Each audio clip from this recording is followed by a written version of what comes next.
I'm gonna show to you the chess game between Hikaru Nakamura and Abasov in FIDE Candidates 2024, round number 10. So let's begin on E4, E5, Knight F3, Knight F6, Petrov defense, Knight takes E5, D6, Knight F3, Knight takes F3, Knight takes E4, D3, Knight F6, G4, this is Petrov defense, classical French attack.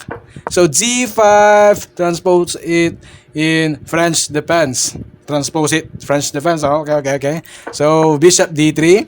So Bishop D3, C5, C3, C4. Bishop C2, Bishop D6. Castle's king side, and then H3, and then Knight C6, Bishop G5, H6, Bishop H4, B5, mistake. The best move is Rook E8. That's the best move. So let's continue on B5, Rook E1, A5. Knight E5, attacking the knight on C6, Rook A6, good move. Knight D2, Bishop C6, Bishop C7, Queen F3, Knight E7, B3, and then A4, B takes A4, then B takes A4. If you have question in this, why A4? And if you take this, you have defending on rook, okay? So let's continue on A4. B takes A4, and then B takes A4, and then Knight F1, A3, Rook A B1, Rook E6, Knight G4, Knight takes G4, and then H takes G4, Queen E8, Bishop G3, Bishop A5, Rook takes E6, Bishop takes E6, and then Rook B7, and then Knight C8, mistake. The best move is Knight G6. Oh, Knight G6 the best move. So Knight C8, and then Bishop F4, mistake.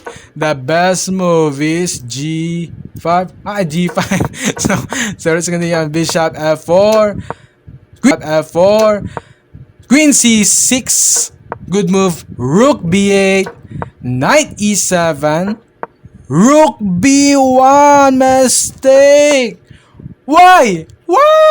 The best move is Bishop S7. Ooh, sacrifice. Nakamura didn't see that. Huh? What? If it takes, we have Rook takes F8. Okay? But anyway, let's continue on. Rook B1, mistake.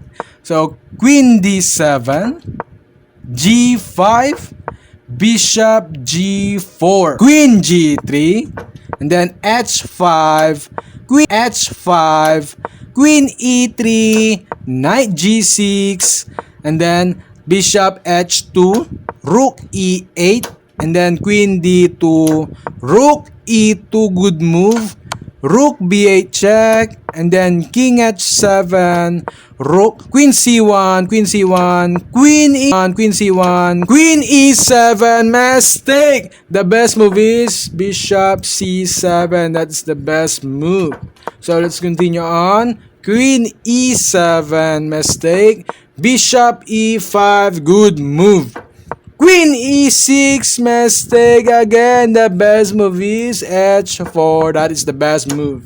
So let's continue on. Queen E6, and then Knight G3, attacking the Rook on E2. Rook takes E5 because we have this, and no this. Okay, so Rook takes E5, and then D takes E5, Queen takes E5, Queen takes E5, and then Rook B5, attacking the Bishop on A5.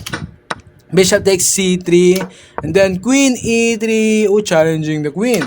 Queen takes E3, and then F takes E3, and then G4. And then E takes G4, and then e takes d4, bishop takes d4, check, check. So king f1, h4, mistake. The best move is bishop b2. That's the best move, my fellow chessers. So let's continue on. h4, mistake. Knight e2, attacking the bishop on d4. Bishop e3, rook a5, king g8, and then rook takes a3, bishop takes g5, and then rook a8, king f8, knight f8, a4, f5, knight g4, knight g4, h3, g takes h3, then bishop takes h3, and then king f2, and then bishop h4, check, king f3, bishop g4, check, and then king g2, f4, bishop f5, f3, and then king f1, bishop takes, and then king f1, bishop takes f5, knight takes f5, bishop g5, and then a5. Abasov resigned the game. Why? Why? Because as you can see, we have a pass pawn on a5, a6, a7 to a8.